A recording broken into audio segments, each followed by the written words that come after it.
পুষ্টিহীনতার বিরুদ্ধে লড়াইয়ে রাজ্যে আরও এক গুরুত্বপূর্ণ অধ্যায়ের সূচনা হলো। মিলার্স ফর নিউট্রিশন ও রাজ্যের শিল্প নেতৃত্বে যৌথ প্রচেষ্টায় এদিন কলকাতায় উদ্বোধন হলো 5টি নতুন 45 খাদ্য ব্র্যান্ড।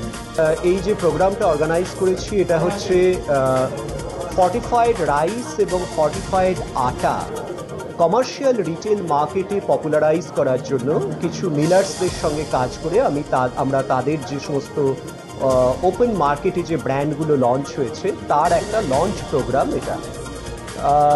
এর পেছনে যে অর্গানাইজেশনটা কাজ করছে সেটা হচ্ছে, তার নাম হচ্ছে টেকনোসার্ভ। টেকনোসার্ভ একটা ইন্টারন্যাশনাল নন প্রফিট অর্গানাইজেশন যেটা ওয়ার্ল্ডে মোর দ্যান 30 কান্ট্রিজে অপারেট করে। মোর দ্যান 50 ইয়ার্স আমরা পৃথিবীর বিভিন্ন জায়গায় কাজ করছি এবং আমাদের লোগো যেটা ট্যাগলাইন সেটা হচ্ছে বিজনেস সলিউশনস টু পভার্টি।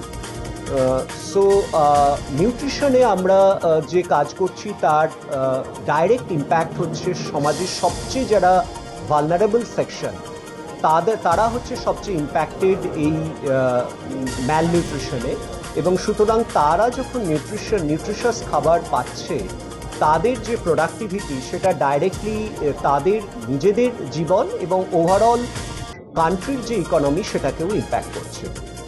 টেকনোসার্ভ একটা মিলার্স ফর নিউট্রিশন বলে একটা কোয়ালিশন ফর্ম করেছে, যে কোয়ালিশনটা পৃথিবীর 8টা কান্ট্রিতে এখন আপাতত কাজ করছে।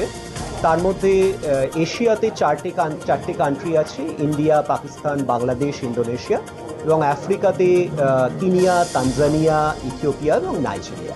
এখানে অলরেডি পশ্চিমবঙ্গের দুটো প্রমিনেন্ট ব্র্যান্ড তারা ফর্টিফাইড রাইস লঞ্চ করেছিল, এবং এই আজকের প্রোগ্রামে 4টে কোম্পানির থেকে 5টা ডিফারেন্ট ব্র্যান্ড এবং সেই মিলার পার্টনাররা আমাদের সঙ্গে এখানে বসে আছেন।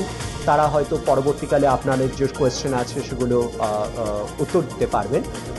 আমরা খুবই আনন্দিত যে পশ্চিমবঙ্গের এই মিলাররা এই একটা যেটা অত্যন্ত গুরুত্বপূর্ণ সামাজিক প্রবলেম নিউট্রিশনের ক্ষেত্রে, সেই প্রবলেমটা দূর করার জন্য আমাদের সঙ্গে কাঁধে কাঁধ মিলিয়ে আমাদের সঙ্গে কাজ করছেন, এবং আমরা আশা করব আগামী দিনে আরও মিলার এর সঙ্গে এই প্রোগ্রামের সঙ্গে জোরে, এবং ফর্টিফাইড রাইস এবং ফর্টিফাইড আটা যাতে আরও বেশিভাবে কমার্শিয়াল রিটেল মার্কেটে অ্যাভেলেবেল হয়। কারণ সরকার তার কাজ করছেন, সরকারি যে সমস্ত পাবলিক ডিস্ট্রিবিউশন সিস্টেম আছে তার মাধ্যমে যে ফর্টিফাইড রাইস সরকার অলরেডি ডিস্ট্রিবিউট করছেন, কিন্তু সেটাই সাফিসিয়েন্ট নয়।